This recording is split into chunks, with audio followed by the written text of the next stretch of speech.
Hello and welcome to Nationwide on the network service of the Nigerian Television Authority. I'm Ayodeji Makinde. Contrary to insinuations in some quarters, the Nigerian economy is more diversified than the outside world thinks. Director General of the World Trade Organization, Dr. Ngozi Okonjo-Iweala, disclosed this while addressing participants at the mid-term Ministerial Performance Review Retreat in Abuja. State House correspondent Adamu Sambo has the details. Oil rents account for less than a tenth of GDP according to the World Bank. Manufacturing value added has been on the rise for the past decade. Small-scale Nigerian industry is supplying leather goods and textiles to all of West Africa and even further afield. Agriculture accounts for about 1/3 of employment and 1/4 of output, with considerable potential for greater productivity and value addition. And of course, there is Nigeria's vibrant services sector. Addressing participants at the retreat virtually, the Director General of the World Trade Organization is delighted that Nollywood films on Netflix, fintech and e-commerce firms from Nigeria are not only attracting foreign capital, but also expanding across Africa. She, however, made a strong case for Nigeria to exploit all avenues for trade that will be opened up by the African Continental Free Trade Area Agreement to build back better from COVID crisis, drive industrialization and socio-economic inclusion, as well as meet the fast-growing energy needs. I'm convinced that Nigeria can and should be a manufacturing hub for the African Continental Free Trade Area. If companies here can produce for a population of 200 million people, they can do so for a unified market of 1.3 billion. One sector where this is particularly urgent is pharmaceutical and vaccine production, where it has become painfully clear that the continent needs to increase its own manufacturing capacity. Nigeria could become a hub for supplying vaccines, therapeutics, and diagnostics to the continent and the world. Manufacturing solar panels, producing goods based on the use of renewable energy should be an area Nigeria should plan to enter. The country must go green, not only for its large population, but also to take advantage of export prospects in Africa. Dr. Ngozi Okonjo-Iweala congratulates Nigeria for making it easier and cheaper to start businesses, saying, however, that efforts must be sustained towards improving security and lowering transactions costs for foreign and domestic investments. Nigeria has a huge opportunity to make trade in goods and services work for its development. People around the continent want to eat our food, dress like us, watch our movies, and listen and dance to our music. We need to make it easier for them to do so. Nigeria should be aiming to capture 25% or more of intra-African trade and to triple its share of world trade from 0.33% to 1% by 2030. Nigeria has what it takes to be an engine of investment, innovation, prosperity, and job creation, not just for itself, but for West Africa and for the continent as a whole. She expressed the firm conviction that Nigerians can indeed build the Nigeria they want and that trade can help them get there. From the State House, Adamu Sambo, NTA News. OPEC Secretary General Mohamed Sanusi Barkindo has described the 2021 African Refiners and Distributors Association Conference as the latest in OPEC's portfolio of high-level dialogues. The conference, with the theme Developing Africa's Downstream Energy Transition Plan, includes ongoing meetings with the European Union, China, India, Russia, and the US towards clearing contending perspectives on the energy transition. Lydia Sampson reports. Determined to drive the energy transition conversation to factor in the peculiar nature of oil and gas in the entire energy mix, the Organization of Petroleum Exporting Countries, OPEC, has been holding high-level engagements with global critical stakeholders. With 7 African oil-producing countries being members of the organization, the dialogue with the African Refiners and Distributors Association is seen as a logical next step for OPEC.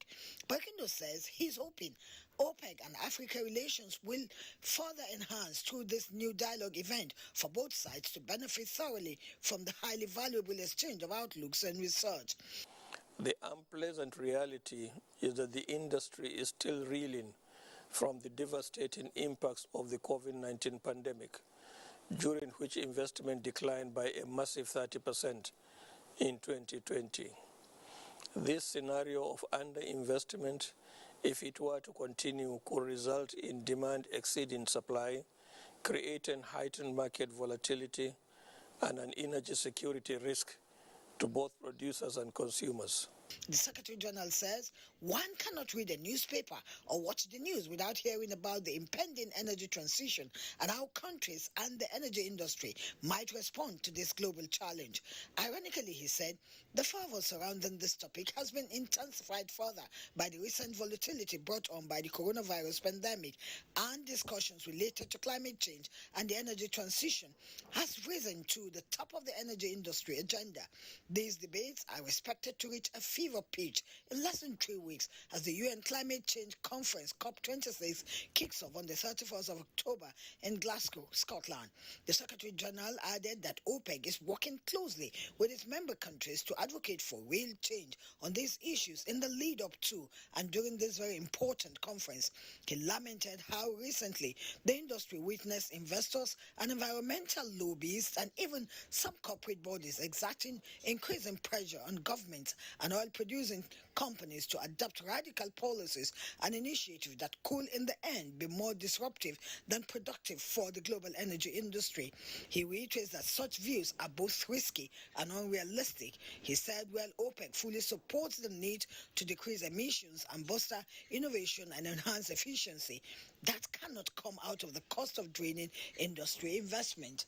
In Abuja, Lydia Sampson, NTA News. Moving on to legislative matters, Senate has reversed its decision on the 2010 Electoral Act Amendment Bill passed in July this year.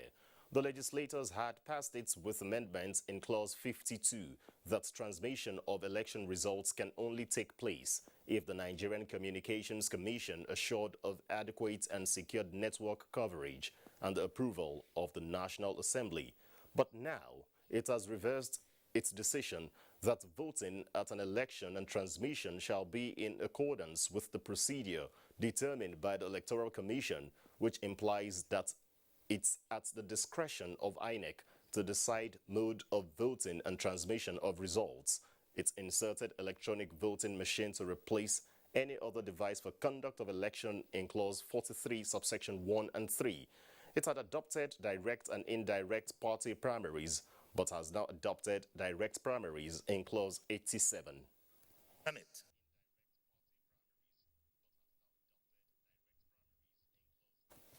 Senate also confirmed the nomination of Justice Hussaini Baba Yusuf for appointment as the Chief Judge of the High Court of the Federal Capital Territory.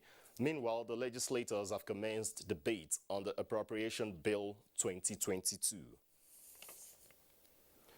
In another development, the House of Representatives has considered and approved reports on bills seeking the establishment of development commissions for the southeast and southwest of Nigeria.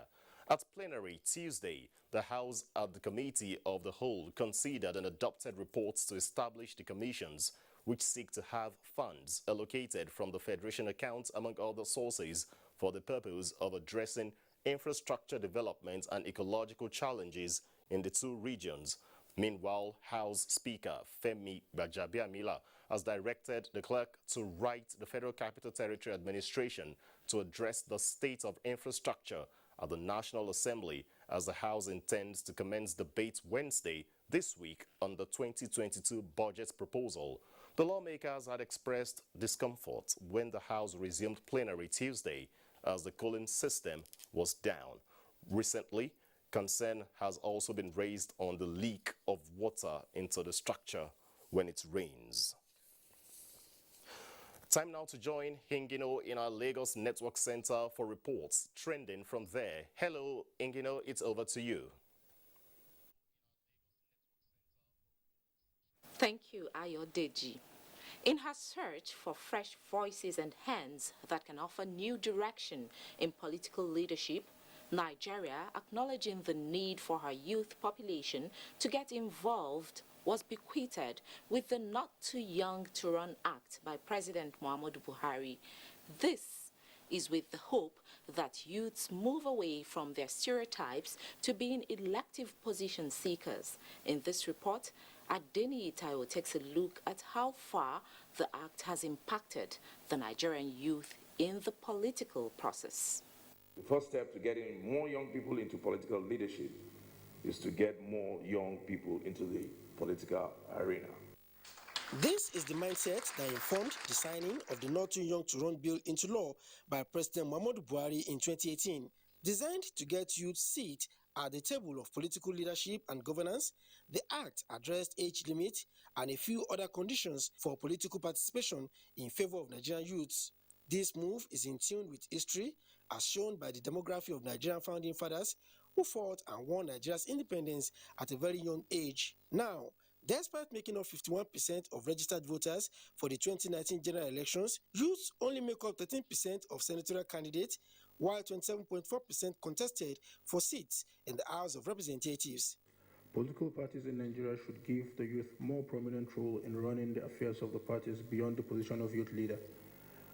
This would allow the youth to play a central role in decision-making process of the various political parties. I'm not all oblivious to the structural and economic realities that sometimes stand in the way of young people getting actively involved in the often all-consuming business of politics. These are real challenges for which there are no easy solutions. However, even when money and time are abundant, they are only valuable to those willing to get in the arena. As the society looks forward to vibrant and quality leadership from the youth, how can the environment support their political aspirations? Our parliaments, local, state, and at the national level, must also inculcate the culture of internship and mentorship.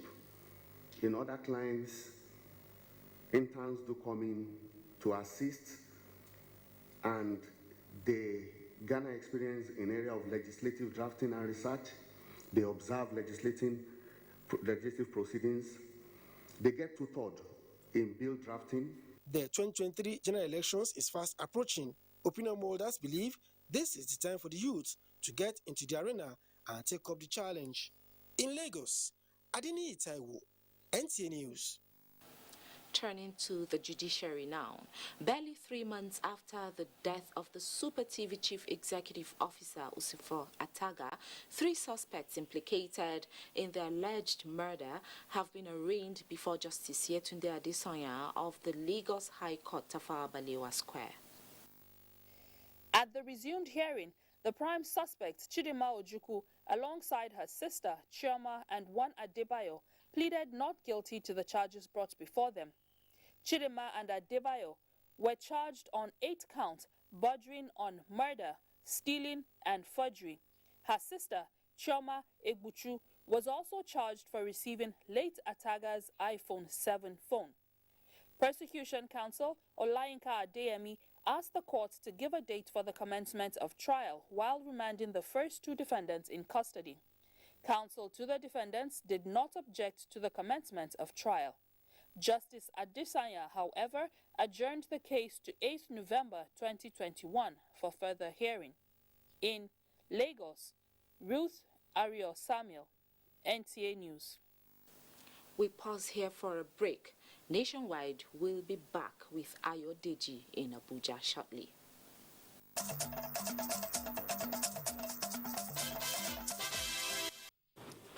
You're welcome back. Reports just reaching us indicates that kidnappers have stormed St. Albert's Institute of Philosophy, Kagoma, in Jama'a local government area of Kaduna State, kidnapping 3 people. Commander Sector 7 Operation Safe Haven, Colonel Michael Agi, confirmed this to our correspondent in Kaduna. We'll bring you more details as events unfold. Niger State Police Command has paraded 12 suspects for their alleged involvement in various criminal activities, ranging from gun running, kidnapping to armed robbery in bandits-prone areas of the state. State Police Commissioner Monday Bala Krias, who paraded the suspects, says all suspects will be made to face the full wrath of the law. Musa Mikhail reports. By the Niger State Police Command were 2 suspected gun runners who took to their heels when their vehicle was intercepted by the patrol team of the command. Exhibit recovered include 2 AK-47 rifles, 417 live ammunition of 7.2 calibers, and 150 RPG live ammunition. Among those apprehended and paraded is fabricator of locally made guns comprising of 6 double-barrel and 8 triple-barrel guns. We were intercepted on our way to our destination and we were questioned on what we had in the vehicle. It was in the process that our driver drove off the vehicle and we were pursued. The authority is aware that we use such guns for vigilante work. Each rifle is sold for 16,000 naira and I am being given 1,000 naira for each gun. 2 other suspects were arrested for their alleged involvement in kidnapping, as well as 2 men who are currently in police net for supplying 10 jerrycans of 25-liter capacity of fuel to bandits. The command also paraded 3 suspected armed robbers caught in possession of a stolen Toyota Highlander. Niger State Police Command, under my leadership, will continue to ensure safety and protection of life and property of Nigerians, while urging members of the public to also continue to support police and other security agencies by giving useful information about crime and criminality. All suspects are to be prosecuted soon. In Mina, Musa Mikhail, NTN. The Imo State government has set up a commission of inquiry to investigate the clash at Izombe in Oguta local government area of the state, which resulted in the death of 2 soldiers and 1 civilian. Governor Hope Uzodinma made this known to journalists in Government House, Owerri. Bright Ebuchu reports. This briefing is coming after a closed-door meeting by officers of the Nigerian Army in Government House, Owerri, who were there to brief Governor Uzodinma on the recent clashes in Izombe, Oguta local government area of Imo State. Governor Hope Uzodinma, in his interaction with journalists on the incident, assures that the state government will spare no effort in bringing the perpetrators to book. He further appeals to the people to refrain from all forms of violence, as a commission of inquiry has been set up to carry out full investigation into the causes of the clash. I have no doubt in my mind that we will go all out, no matter what it will cost us, to bring those bandits to book. Government detests the action of people taking laws into their hands. Banditry, violence, kidnapping, and all sorts of crime that have been doubled to this state. So some of these people escaped from the prison. The good news is that one of those who escaped from the prisons were involved in this incident. And that was the man that was also killed by the soldiers. He appeals to the people to continue to support government's effort at maintaining peace in the state. In Owerri, Bright Ebuchu, NTA News. More Nigerians have continued to sue for peace in consolidating democratic gains. This was buttressed during a visit by a delegation of the NTA FRCN Von Christmas Carol to the Rochas Okorocha Foundation. Elizabeth Omori reports. Building peaceful, united and prosperous nation was what the nation's founding fathers stood for. This, Rochas said, should be upheld as it called for a life of sacrifice, tolerance and commitment to building the nation. To have peace, we must learn to make sacrifices. Every human being must learn to sacrifice for the peace of this nation. Because government alone cannot solve the problem of Nigeria. The leader of the delegation, Mr. Stephen Moses Opanachi, said the visit is a build-up to the 2021 NTA, FRCN and Von Carol of 9 lessons with the theme, Peace Be Still. The event is scheduled for the 5th of December this year. In Abuja, Elizabeth Omori, NTU News. Time now to go over to our Port Harcourt Network Center, where Diba Bari will be giving us the next set of reports on Nationwide. Hello, Diba Bari.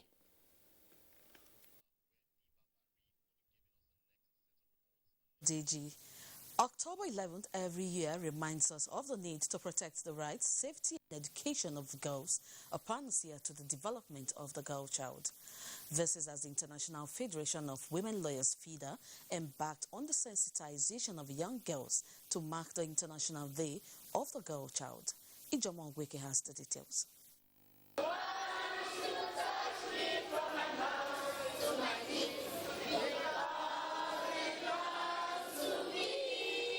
Celebrated first in October 11, 2012, the International Day of the Girl Child focuses on recognizing the rights of the girl child and the unique challenges girls face around the world.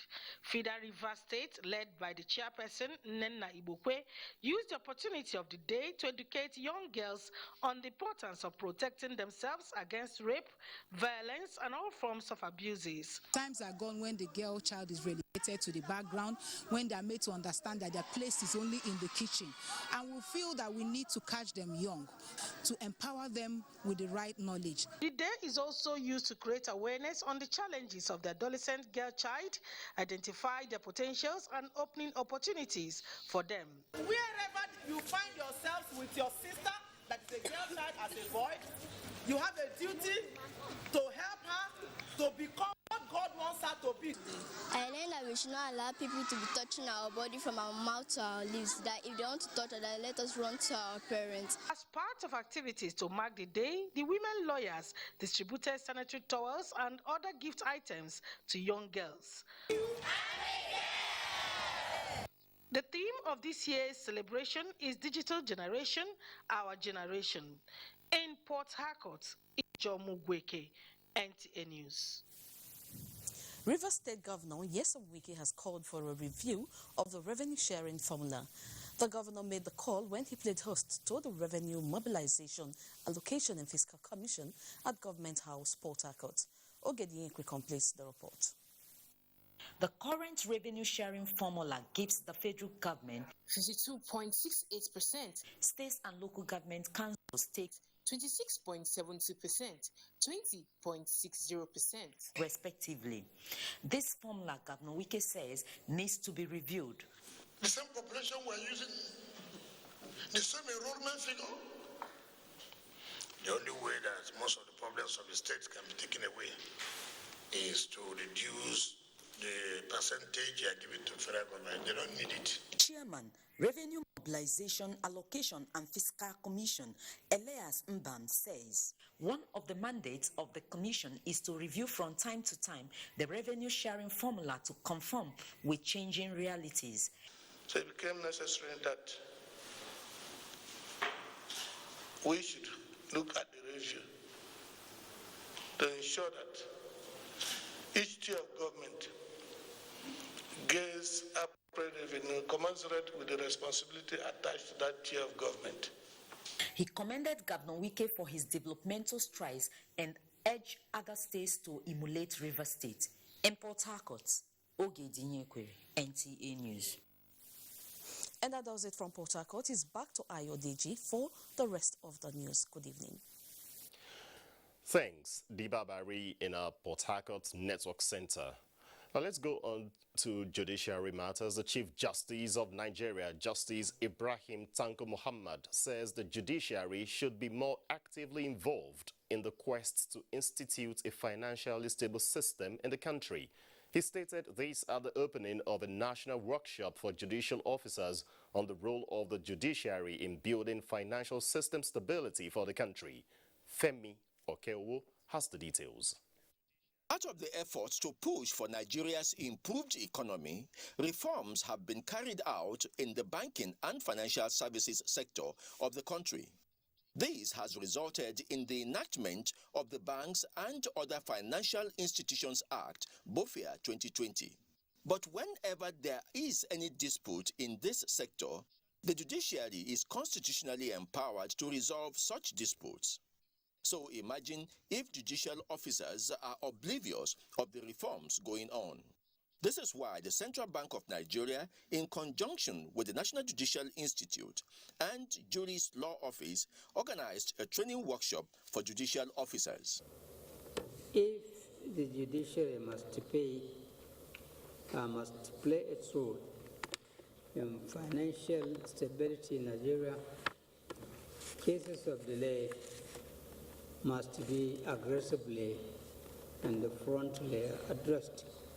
BOFIA 2020 is expected to reinvigorate the banking sector as it will engender a sound and stable financial system.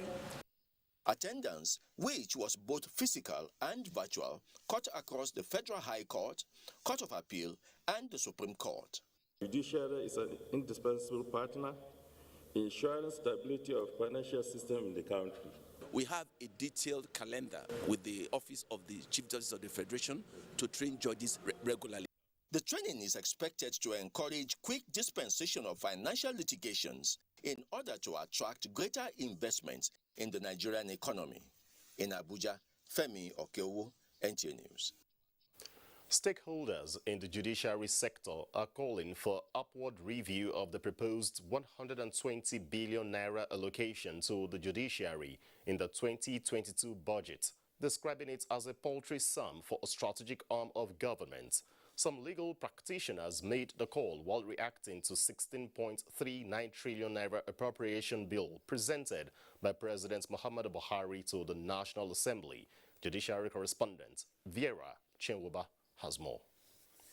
The past 4 years, spanning 2018 to 2019 and 2020 to 2021, budgetary allocation to the judiciary has been consistent with 110 billion naira.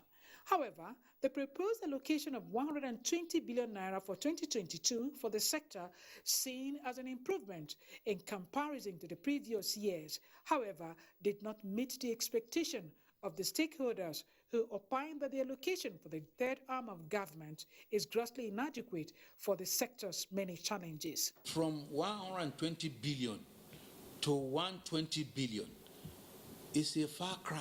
We need a holistic review of the salaries, allowances, so that they can earn a living wage comparable to what their peers earn elsewhere. There is no reason why the budget should be less than 300 billion naira. Where the judicial system is not well funded, where the people have no confidence, you cannot get anything out of that system. It will not encourage prompt justice delivery. If this small amount of money is being given to them, they have a lot to do. Recently, President Court of Appeal Monica Dangbe-Mansen advocated a holistic review of the salaries of judges, which he said has not been reviewed in the past 10 years. In Abuja, Vera Chinwoba, NTA News. Now, let's switch attention to our Makudi Network Center, where Fatima is ready for the next set of reports on Nationwide. It's over to you, Fatima. Oh, and welcome to Makudi. Governor Samuel Otom says pensioners are not neglected as 700 million naira is being expended monthly on pensions in the state. The governor also addressed other issues regarding nurses' welfare, road rehabilitation and politics. Charles Abba has the details. Members of the National Union of Pensioners recently marched the streets of Makudi protesting alleged non-payment of their 32 months of state and 74 months of local government pensions. In reaction, the Benue State Governor Samuel Otom explained that 700 million naira is doled out monthly to address pension matters, out of which 400 million goes for state government pensioners and 300 to those of local government. For the past 6 months, we've been doing this.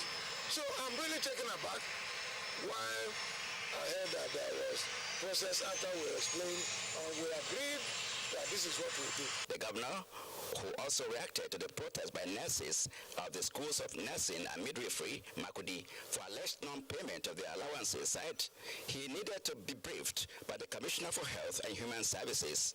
Because the School of Nursing is very dear to the state, and I'm surprised to hear that they were on protest. Instead of passing through the normal channel to air their grievances so that we can address it, nobody has brought that to my attention.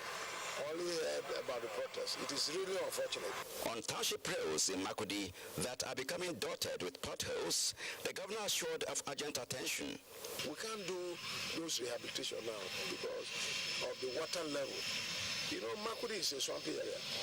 And so for every year you have that kind of a thing. And we've been doing it, and I want to assure you that already as soon as the rains subside, we are going to do some level of rehabilitation around the town. And on politics, he said, the People's Democratic Party is unanimous on swapping political positions between the North and South. The governor said he needed consultation with God and the people before concluding on which direction to take in contesting any elective positions. In Makudi, Charles Abba, NTA News. In a bid to ensure social cohesion and permanent peace among various ethnic and religious groups in Taraba State, the Catholic Diocese of Jalingo has organized the marathon race for peace in the Wukari town of the state. Bem Hanya reports that this was in response to various conflicts amongst communities which have for some time now threatened the peace and unity of residents of the state. For some time now, Taraba State has been grappling with internal and boundary conflicts, leading to the loss of lives and property worth millions of naira. This has prompted governments at various levels, traditional rulers, religious leaders, and other stakeholders to take a number of measures to find a lasting solution to the menace. The latest effort in ensuring that conflicts in parts of Taraba is mitigated is that of the Catholic Diocese of Jalingo, which has organized the marathon race for peace in Wukari. The race, which had youths of diverse religious and ethnic backgrounds as participants, was conducted through major streets of Wukari town to the admiration of residents. Want the people of Wukari to be as one. Former Deputy Vice Chancellor Administration, Federal University Wukari, Reverend Father Anthony Bature, said development cannot take place in any society that is devoid of peace and harmony. Peace means a feeling of comfort, and peace means freedom from war and terror. These three folds are enough to explain real peace. From Wukari local government area of Taraba State, Bem Hanya, NTA News. Nationwide continues in Abuja after this break.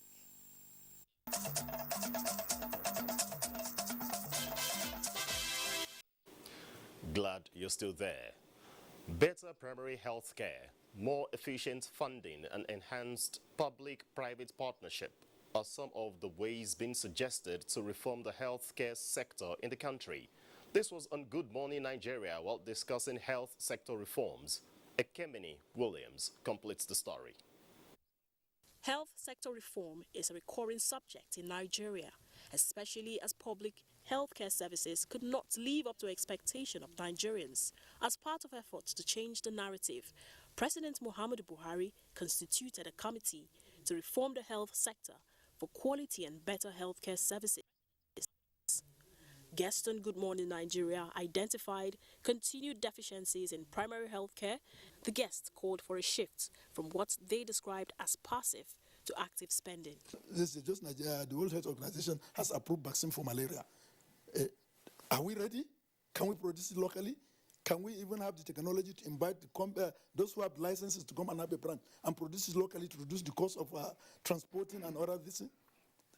These are all issues. Look at this day, the COVID vaccine. How much does it take in terms of logistics for a cold chain to be maintained from the source to Nigeria and to the person where you are going to administer? That is enough to produce the vaccine if you have it in the country. The public sector funding has so many branches, so many roles, so many this. So to even access a little bit of money, the paperwork is more expensive than the financial implications. So they recommended the rejuvenation of the primary healthcare system.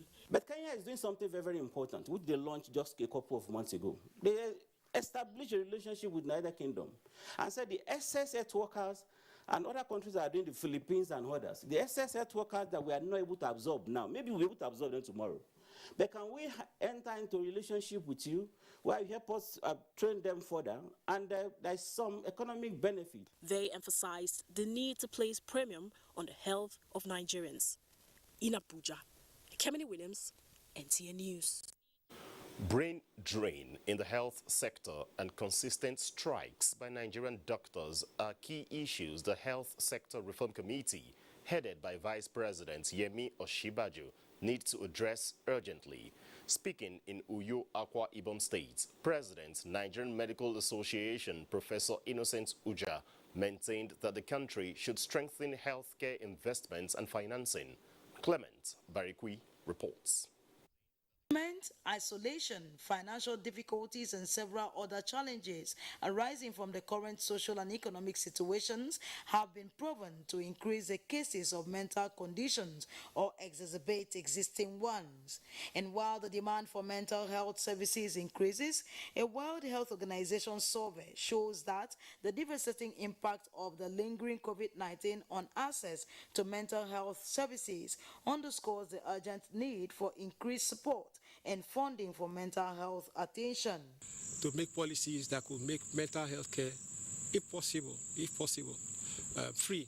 If not possible, then let it be affordable, let it be accessible, let it be at the geographical locations where people live and stay. And while the campaigns for world leaders to decisively invest more in life-saving mental health programs continue, experts warn against possible triggers of mental illnesses. There are also persons who have some personality problems, some personalities that predispose them to reacting to stress or negative life events in very funny ways. They also prescribe ways to maintain good mental hygiene, saying it is fundamental to the overall health and well-being of any individual. Hence, the World Health Organization has continued to advocate special programs and advocacies to buy support and sue for a massive scale-up in investment to promote mental health, even in an unequal society.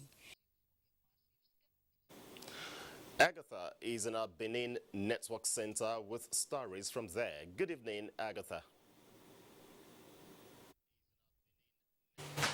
Good evening, Ayodeji. Thank you for joining us in Benin.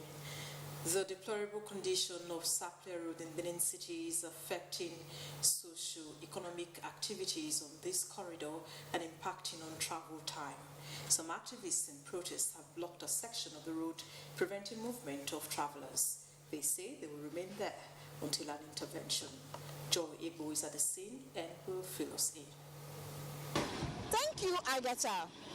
This road serves as entry and exit points to travelers in the southeast and south-south zones, as well as for those coming into the ancient city of Benin from the two regions. Come with me as I seek answers from the activists on why they are occupying this all-important road. Before now, we have seen contractors come to these sites and go. The road remains in a very dead and deplorable state. Several protests have been held, series of promises have been made, yet there is no singular solution to ameliorate the plight of Nigerians planning this road. This road has been there for the past 2 years now, like this, uncatered for. This is an eyesore, federal road for that matter. I dey come from Delta State now. I no see road pass, no road to pass there. I need to trek from ROCC, cross down here to this place. The road up here now is taking almost about 4 hours before we get to where we are going. Efforts to reach the relevant agencies in charge of the road rehabilitation was not successful as at the time of filing this report. But more updates shall be provided subsequently. Agatha, back to you in the studio. Thank you, Joy. In Delta State, the empowerment of the girl child to take her pride of place in the society through technological skills has been advanced by stakeholders. Wife of the governor, Dame Edith Okowa, led the girl child empowerment campaign to secondary school students across the state. Ngozi Imokwede reports. These 13 students, drawn from various secondary schools in Delta State, are here in the Unity Hall at Saba to celebrate their day. For these ones, they are ready to learn more and develop their skills in technology. However, the gender-digital divide is about more connectivity. I've learned that the female child is powerful, even though we're constantly looked down on. And the more we grow, the more we realize that the female child is taking over our generation. The program has impacted a lot of things in me, teaching me that I should never give up on my dreams. The wife of Delta State Governor Dame Edith Okowa wants the girl child to continue to walk tall, self-confident, and be technology-driven. In the times of my grandmothers and my mothers, girls were not seen nor heard. So your generation should be very lucky and don't take it for granted. We can build a new generation of girls who will know their digital realities and the solutions they need to pave the path to freedom of expression, joy, and boundless potential. Resource persons shared their expectations with the students on how to better their families and community. Ngozi Imokwede, NTA News. That's our package. Ayodeji, you're on. Thanks, Agatha, in our Benin Network Center. This is where we have to halt nationwide at the moment, as we have to join our outside broadcast crew for the closing ceremony of the 2021 Mid-Term Ministerial Performance Review Retreat. I'm Ayodeji Makinde. Good evening.